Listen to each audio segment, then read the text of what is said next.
Hello and welcome to Bad Creepypasta. We are joined by Vince12, who has recommended, and I don't know if that's the right word really, a rather special story for us. It is Jane the Killer. That sounds familiar. The real story. It is on the official Jeff the Killer wiki. Yes, that exists, and please do not commit suicide. The world is a darker place for it. I didn't know. Please do put the broken glass down. The absolute worst thing about it is that in the background you've just got Jeff's face, so it's really, really hard to read the story. Because there's a mackerel in the way. I would like to say that each and every one of you who've worked very hard into this wiki, you're very pathetic, and you should probably seek something else to do with your lives. Listen, the only reason I'm going out of my way to tell any of you this is because the story Jane the Killer is starting to piss me off. I know, right? It's terrible. My real name is Jane Arkansas, not spelt like the place, but whatever, it's a name, I guess. AKA Jane the Killer. And this is how I met Jeff. The reason I look the way I do, and why I want to kill him. And this is a story all about how... No, I can't. When I heard that a new family had moved in across the street, I wasn't that surprised. It was a nice neighbourhood, and the house was relatively cheap, considering where it was. I guess I was about 13. Where was it? I guess I was about 13 or 14 when everything went to hell. I have to call bullshit on the nice neighborhood things. There are 12-year-olds running around with guns. Yeah. It's clearly on a housing estate. I never really talked to Jeff when he moved in. To be frank, I never talked to him until ... that night. ... But it's too soon to talk about that now. Why? My first impression of Jeff was that he was a good kid. Probably got nice grades. What are nice grades? Are those the same? Are those the same as good grades? Are they? They're like a bit in the middle, but like it's a really pretty C. Yeah, sort of well designed, nice typography. Rarely got into fights. Maybe even a cool guy if he opened up to someone. Was he there for like 2 weeks? His brother Lou seemed like he put his family first by the way he sat with his brother on the sidewalk. Of course, I like how you can tell what a person's like by how they sit. Yeah. He put his family first from the way he was sitting on the pavement. This person should have investigated the cult of X. Would have been over in a minute. I can tell he liked to read by how he looked in the sky as if he was reading a pamphlet. Yeah, like what sort of like Sherlock Holmesian bullshit? So, the way he tied his shoe, I could tell that he got straight A's. Of course, I was just guessing at the time and really didn't put much thought into my analysis. Like you did, quite a bit actually, you just did. Yeah, like, oh, he's probably his fans. That seems a bit of thought. Where I'm like, oh, there's someone over there. That's what you do with a glance. Because I was getting ready for school when I looked out the window and I was running late, which was unusual for me at that time in my life because I was hardly ever late for anything. But I needed a contrived excuse. Especially school. I really don't care about your life because you don't sound interesting at all. Please shut up. You also sound like a massive Mary fucking Sue. I wasn't surprised when I saw Randy and his stooges go up to Jeff and Lou on that stupid skateboard of his. Randy was not, I like Randy and his stooges were all on the one skateboard according to the It was really fucking awkward. That's what was stupid on that stupid skateboard. That's why it was stupid. It was fucking massive. It's like 9 feet long. It's one of those novelty skateboards you got in the 90s, like that 3-piece one. Yeah. Just imagine, like, it's just a regular sized skateboard, and it's just the fat guy that lies on the bottom while the other two ride on top of him. But they're all sitting on it like it's a bobsleigh, and it's just springing up sparks because the fat guy's at the back. Guys, can I get up now? Shut up, Keith. Randy was nothing but a bully. He always picked on anyone who was smaller than him. That's typically... Wait, we're not saying his name right. It's Randy. Randy. Oh, well, I don't want people to unsubscribe, so I'm not going to say it like that. He was even the reason why my parents drove me to school instead of letting me take the bus like everyone else. Oh, it begins!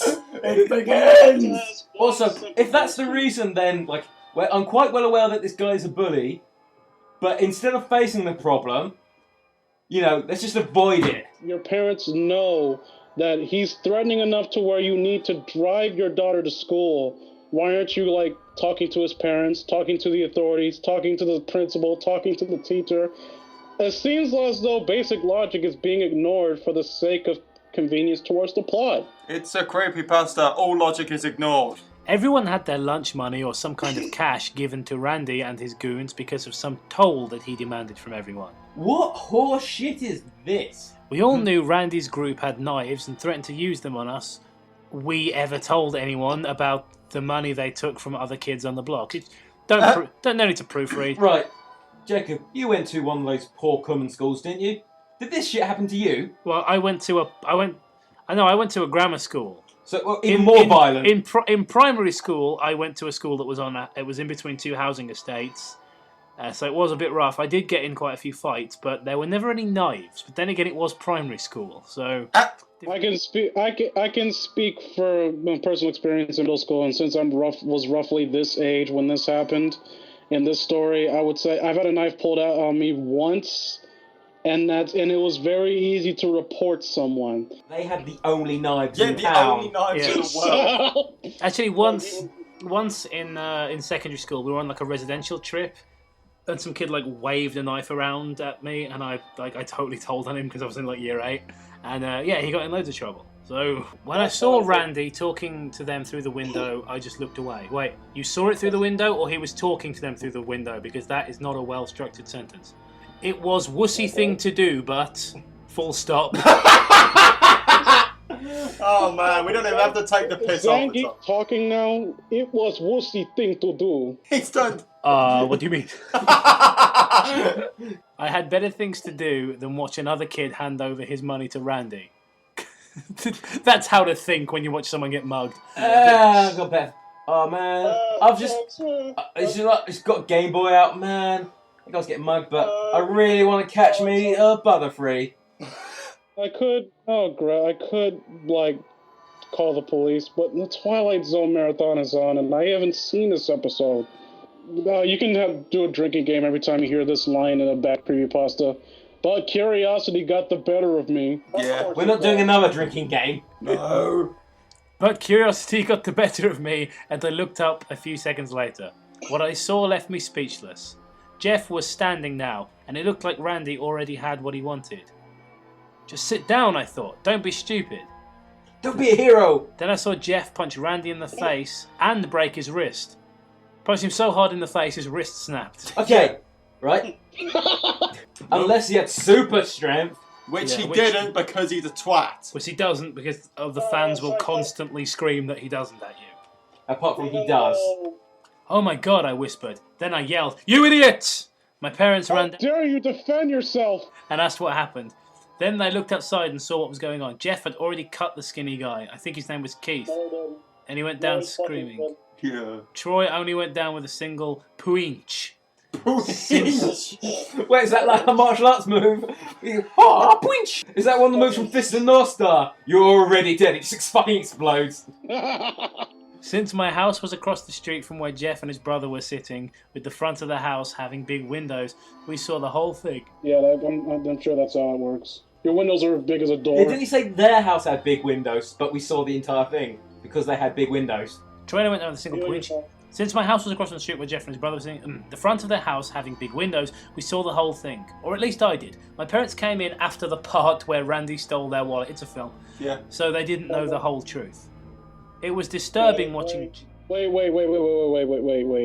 You said it came out after the part where they stole their wallet. How did you know they stole their wallet if when you looked up, Jeff was there, and the part in the original story, that's when Jeff was getting ready to knock him out. But she saw everything. You're right, this doesn't actually make sense, does it? Like... Fucking surprise! I felt a knot in my stomach, like something was happening that shouldn't be. Like a Jeff the Killer wiki being made. Something unnatural. Yeah, but I do like this at the moment. It's like, I finally see someone stand up to the local bully who has apparently been terrorising all the children because he is the only person in the entire fucking city with a knife. Yep. Yeah. So I've seen someone stand up to a bully. It felt wrong. He should know his place. He should be at the bottom of the food chain. Survival of the fittest. And then Jeff would take home that knife so his mom could stop cutting her food with a spoon. Only Randy would let us have sharp objects, but Randy, Lord and Saviour, won't let us. And from the look on Lou's face, Jeff didn't do this kind of thing often. Next thing I know, I hear sirens. Yeah, because, I mean, you got to have a tent swap, don't you? And the new kids bolted out of there. The cops came around with the bus driver to check on the victims. It seemed they were... going to be alright. Since my parents' policy was no cops, ever since my dad got framed by a... police! Essentially, fuck framed the by a police. narc cop when he wanted to draw attention off of himself when police were investigating the case of the missing coke. What? That is like okay. Couple of things. First of all, you need a reason to not go for the sensible option. Okay. Second of all, is that really what they called it? Like the case file, the case of the missing coke. The case of the missing coke to me just sounds like a Scooby-Doo mystery. It does. Gee, someone said. It sounds like a robot chicken sketch of a Scooby-Doo Yeah. mystery. Gee, Scoob, someone's stolen all the cocaine. Let's get behind this mystery. It's Old Man Snowflame. It ended with my dad quitting the force. I want your badge. I want your gun. It ended with my dad quitting the force. I think if you'd been framed for like stealing a lot of cocaine, you'd be in jail. Yeah. Like either like internal affairs finds you innocent, or you are fucking screwed. Yeah, and you certainly wouldn't have to quit your job because you would have no job to quit because you stole thousands of dollars worth of cocaine. You would be in prison being bummed by a big man called Shirley. So I was framed for killing the president. They think it was me. It's time to punish you. Now go to your room. Well, maybe if you were using Grand Theft Auto to kill the president. Yeah. It ended with my dad quitting the force. So when we heard sirens, we went into the backyard, got into the car, and left. Seems like a reasonable reaction. Yeah. When my parents drove me to school, they told me very clearly that they didn't want me talking to Jeff ever. I did not disagree with them, and the story just ends. Yeah. I had art first period, so I didn't see Jeff until close to the end of school. I can still see the colours in my artwork if I think hard enough. What does that even What's it mean? got to do with anything? I can remember the colour yellow. Just I remember what I drew there. So your parents don't want you hanging out with a boy who was defended himself against someone who threatened to mug him. Yeah, that sounds They sensible. don't want you hanging around giving corroborating evidence to help get a boy out of prison. But Your when- parents are good people. Basically, Randy's a crime boss. That's what it is. Seriously, like knives, they're the only thing. Like, it's not even taking place in America, is it? It's like on some small tropical island or something. Yeah. But when I try to look at anything now, it all seems grey. I guess that's the price someone pays for losing their innocence. What does that mean? What does that got to do with anything? So you had sex? What? I don't know. Well, I'm saying that more a result of you having a poor memory. Are you sure you don't have dementia? I didn't see Jeff until the final period of the day. When I did, he seemed ... off. At first I How thought... would you know? You don't even know what kind of person he is. Well, this is the woman who overanalyzes them. This is Apparently, Lady Lou is Batman. nice because he sits nice next to his family. So there This you is go. Jane the Batman, remember? Jane, the Batman detective. At first I thought he was just faking the joy so people wouldn't suspect him for the crime that he did. What crime? He did not commit a crime. The crime of self-defense. Somebody came at him with a knife, so he disarmed him and cut him with it. It's the crime of That's defying not a- Randy. That's Apparently, not a crime. that is a crime worth punishable by death. He curb stomped a local bully. He has every right to be proud of it, especially when people will probably be coming up and congratulating him for it. Yeah. You saved us from Randy. Yeah, it's like should be like I don't have to surrender my lunch money now. it should be You like the dick. Yeah, it should be like the end of a western. It's like you saved us from the bandits. It wasn't because he was excited to be at school. I could tell that much from him.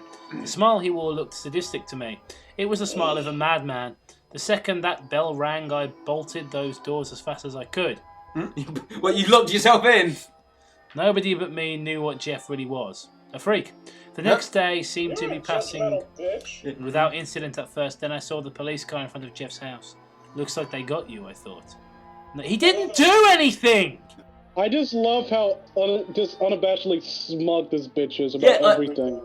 Or Lou gets arrested because of apparently it looked like he's but you saw him defending himself. That's another thing that bothered me in the original story, just a nitpick. It's Luke came out with scars and bruises if he's been in a fight. He was sitting there. How did he do it? Was they self-inflicted? I think cops will be able to tell if wounds are self-inflicted. Also the fact that they pull guns on Lou. Nobody could gotten away with something like that. Wow, just that sentence. That's the one thing. All the assassinations, murders, slavery, those you can get away with. That? No one could have gotten away with that. Yeah, I was about to say, the mugging of the lunch money, the organisation of the lunch money and the knives that Randy seems to be running, and no. That crime of beating the shit out of the ringleader, no. That's it. We're done now. I just like what happened when the police, like the bus driver, the policeman came like, Randy, my liege. Like, who did this to you? We will find them. Now, my subjects, go forth and like, the fuck shit is this? Yo, I love this. You know, with the neighborhood watch and everything. Yeah, Okay. Super effective. But I was wrong with who they arrested. Freeze, neighborhood watch. Who are you? George Zimmerman, chief of a neighborhood watch police. There's two of you. I'm an elderly woman with really thick round glasses. Instead of coming out with Jeff like I expected they would, the police came out with Lou, his brother. I was barely forming the thought of Jeff framing his brother for the assault when he came out of the door of the house yelling, "Lou! Tell them I did it!" I was able to hear him this time because the front door was open to my house. I couldn't hear... We'll teach you for beating up our Lord and Savior, Randy. I couldn't hear what Lou said in reply to Jeff's outburst, but it was definitely not what Jeff wanted to hear. A few seconds later, the police drove off with Lou and Jeff was outside with his mother. A few minutes later, she went inside the house and left Jeff outside, although I couldn't hear him from across the street. I could tell that he was crying. But my fucking detective eye vision. But who wouldn't be in that situation? Next day, rumours were spreading like wildfire. Were they impossible wildfires? It started in the wet. It took so long for the rumours to get started because everyone was afraid to talk about Randy getting his ass handed to him. Also learned to spell rumour. When it was revealed that he wouldn't be coming back to school for a few days, everyone decided to take advantage of that fact and enjoy it as much as possible. You said it took a long time, and yet the rumors started the next day. Is one day a long time for you? Like, was it a long time between first coming to the school and then hearing register? I guess a day is a long time when you're 14. I don't know. Take advantage of the fact and enjoy it as much as possible. And lots of random bullshit started popping up. Oh, I heard Lou cut off Keith's arm. Oh yeah? Well, I heard that Lou hit Troy so hard in the stomach that he ralphed up blood. That's nothing. I heard that he punched Randy so hard in the nose that it came out the back of his head, etc., etc. It's kind of hard to disprove this fact when they're right there in class and not having their arms cut off. Did you hear the rumors about him dying from the adults? No, then it's probably bullshit. I just like the idea, like, you have the rumor that Troy died. I am Troy, you dumbass. Oh, or are you dead? No.